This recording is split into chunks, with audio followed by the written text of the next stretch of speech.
Buen día, profesor y compañeros en general. En esta mañana mi grupo nos ha tocado la oportunidad de exponer sobre el ciclo Brighton, también conocido como el ciclo Joule.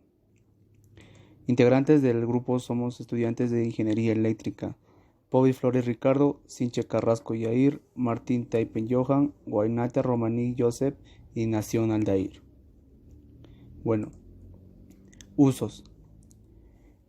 Las dos principales áreas de aplicación de las turbinas de gas son la propulsión de aviones y la generación de energía eléctrica. Cuando se emplean en propulsión de aviones, la turbina de gas produce la potencia suficiente para accionar el compresor a un pequeño generador que alimenta el equipo auxiliar. Las gases de escape de alta velocidad son los responsables de producir el empuje necesario para accionar la aeronave. Las turbinas de gas se utilizan como centrales estacionarias que producen energía eléctrica. Estas se generan mediante centrales eléctricas de vapor.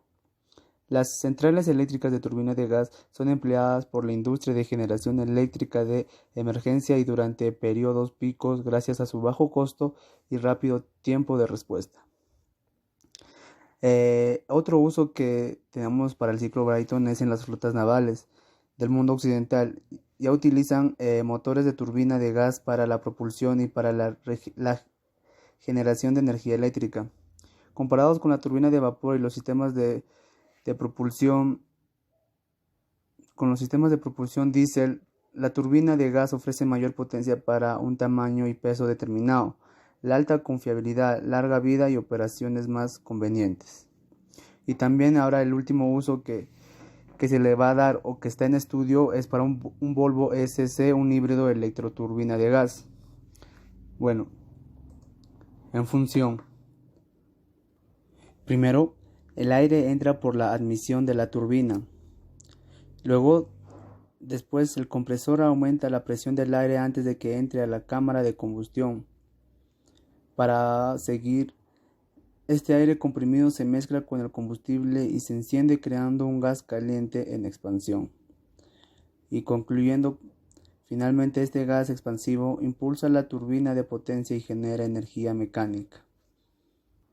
Bueno, algunos datos adicionales es que impulsan también generadores eléctricos con la energía mecánica, suministrando electricidad y calor, cogeneración para universidades, escuelas, empresas e industrias. Igualmente, accionan bombas que transportan líquidos para ciudades y finalmente impulsan compresores que suministran gas natural a viviendas, edificios e industrias en todo el mundo. Bueno, este uso se encuentra más en otros países, ¿no? Bueno, muchas gracias. Ahora vamos a hablar sobre el ciclo Brighton ideal. Este ciclo fue propuesto por George Brighton por los años 1870. Generalmente este ciclo es un sistema abierto, pero si se quiere realizar un análisis termodinámico, es favorable que los gases sean reutilizados, convirtiéndolo en un sistema cerrado. Vamos a comenzar hablando del sistema abierto. En este sistema el motor presenta dos secciones, una de baja temperatura y una de alta temperatura, en donde en la sección de baja temperatura se presentan dos etapas. La primera, que es la admisión, donde el aire entra al motor por la boca de la turbina. La segunda, que es la compresión, donde el aire es comprimido por un compresor que es movido por la turbina para luego ser llevado a la máquina de combustión. En la sección de alta temperatura también se presentan dos etapas. La primera, que es la combustión, donde el aire es calentado por la combustión del querosene. Este aire calentado pasa por la turbina moviéndolo para que en esta etapa el aire se expanda y se enfríe rápidamente, ya que la cámara de la turbina está abierta. Finalmente llega la etapa del escape. En esta etapa el aire ya enfriado sale, pero a una temperatura mayor al inicial. Ahora vamos a hablar sobre los procesos. Como podemos ver, hay dos diagramas, un diagrama PV, que es presión-volumen, y un diagrama TS, que es temperatura-entropía. Entre los puntos 1 y 2, donde el calor es cero y entra trabajo, se realiza una compresión adiabática. Entre los puntos 2 y 3, donde el trabajo es cero pero ingresa calor, se realiza una expansión isobárica, y entre los puntos 3 y 4, donde el calor es cero pero sale trabajo, se realiza una expansión adiabática. Continuando con el sistema cerrado, este sistema generalmente se da en una planta de energía nuclear, donde en vez de una cámara de combustión hay un intercambiador de calor, el cual inyecta energía al ciclo de otra fuente exterior. De la misma forma, hay otro intercambiador de calor que transfiere calor del ciclo para que el aire regrese a su estado inicial. También podemos observar un esquema de un motor de turbina a gas, en el cual todo se inicia en el compresor, donde el aire aumenta de presión. Después pasa al intercambiador de calor, donde se le añade calor para calentar el aire. Inmediatamente pasa a la turbina, donde se genera trabajo, que también es utilizado por el compresor. Y finalmente llega al segundo intercambiador de calor, donde se le quita calor al ciclo para que el aire vuelva a su estado inicial y se pueda repetir nuevamente el ciclo.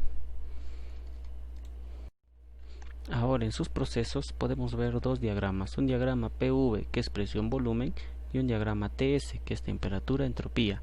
Entre los puntos 1 y 2 se puede ver una compresión isentrópica donde el volumen disminuye ligeramente y la entropía es constante. Entre los puntos 2 y 3 se da una adición de calor a presión constante, y entre los puntos 3 y 4 se da una expansión isentrópica donde el volumen aumenta y la entropía también es constante, y entre los puntos 4 y 1 se da un rechazo de calor, en otras palabras un enfriamiento a una presión constante. Como se ve en el diagrama indicado, en la práctica la combustión se realiza de tales condiciones que la presión varía durante el proceso, mientras que en el ciclo ideal habíamos supuesto que se mantiene constante como desde el punto 0, 1 y 1, 0 a admisión y escape, pero en realidad una parte de la combustión se lleva a cabo a volumen contare y la presión constante, aunque en el ciclo ideal la apertura y el cierre de la válvula ocurría de manera instantánea. En un ciclo real es físicamente imposible. Esa actividad tiene lugar en un tiempo largo y es por ese motivo que las válvulas de admisión y escape se abren con anticipación, de lo que genera una pérdida de trabajo útil. Este es un punto más lógico. La combustión no instantánea al momento de dibujar el ciclo 10, en la parte de la combustión lo hacemos de forma isobárica, pero en realidad el proceso de combustión dura cierto tiempo. Continuando con el ciclo Brayton. En este apartado analizaremos las desviaciones y pérdidas que se producen en el proceso real respecto al ideal. Para ello, hemos juntado ambos procesos en una sola gráfica, tanto de temperatura-entropía como de presión-volumen.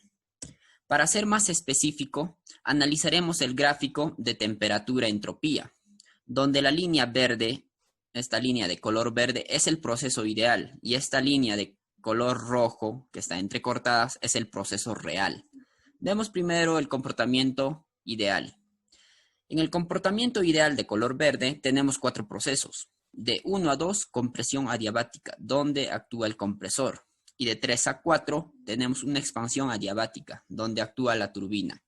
Ambos adiabáticos son procesos isoentrópicos. No generan entropía, quiere decir que están a entropía constante. Por eso no consideramos pérdidas por fricción. Lo que está dentro de este compresor y dentro de la turbina no interactúa con el exterior. Asumimos que existe un aislamiento perfecto. Por ello es que despreciamos todo tipo de pérdidas. Continuando con el comportamiento ideal. En los procesos de calentamiento de 2 a 3, de color verde, y enfriamiento de 4 a 1, asumimos que son a presión constante. ¿Qué quiere decir? Que rechazamos las caídas de presión. Comportamiento real. Ahora pasemos a explicar el comportamiento real.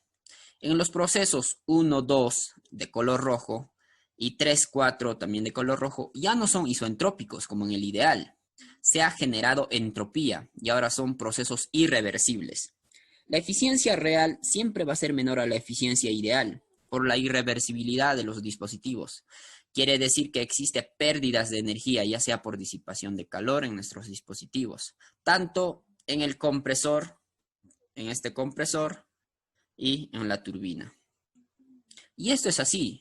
Veamos en el gráfico. El compresor real, que es de color rojo, consume más trabajo que el ideal, de color verde. Por eso es más grande. En la turbina real de color rojo genera menos trabajo porque hay pérdidas de energía. Continuando. En el proceso de calentamiento, estamos en el color rojo, de 2 a 3. Cuando se agrega calor, el fluido atraviesa por diferentes tuberías y esas tuberías, al ser fabricado por algún material, va a generar fricción. Por eso, en la etapa de adición de calor va a bajar la presión y eso se puede apreciar en la figura. Lo mismo va a pasar en la etapa de enfriamiento, de 4 a 1. Va a haber una caída de presión. Aunque para la resolución de ejercicios no vamos a considerar estas caídas de presión.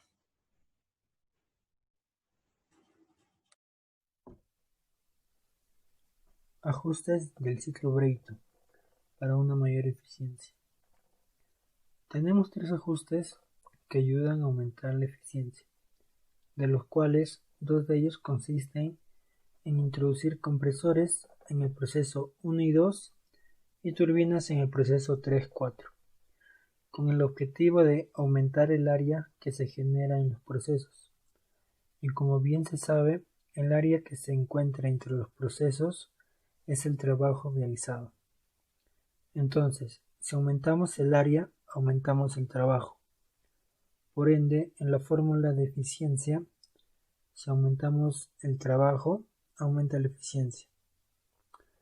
Pero como todo no siempre es como se pinta, no conviene colocar varios compresores o turbinas. Lo más óptimo es colocar 2 de estos para una mejor eficiencia. El tercer ajuste consiste en colocar un regenerador a la salida de la turbina. Y se preguntarán por qué. Y es que debido a que en la turbina se expulsa calor, el regenerador absorbería ese calor y lo inyectaría antes de la cámara de combustión, con el objetivo de disminuir el calor que se debe de inyectar en el quemador. Con lo cual, en la fórmula de eficiencia, si dividimos un trabajo entre un QH menor, la eficiencia aumentaría. Por último, les hablaré sobre los ajustes que se hacen en las centrales térmicas. Como ya sabemos, en un ciclo Brayton existe la presencia de un compresor, una cámara de combustión y una turbina a gas. Esta última conectada con su eje a un generador eléctrico. Y como lo mencioné anteriormente, a la salida de la turbina se expulsa calor. Ese calor será dirigido hacia un condensador, en donde se generará vapor y ese vapor hará funcionar la turbina a vapor, haciendo girar sus aspas. Igualmente que el caso anterior, esta turbina estará conectada con su eje a un generador eléctrico. Y al igual que el caso anterior, a la salida de esta turbina también se expulsa calor. Y ahora este calor será igualmente dirigido hacia un condensador y de ahí será liberado hacia el exterior. Bueno, gracias por su atención y esto sería todo de parte de mi grupo que habló sobre el ciclo Brayton. Muchas gracias.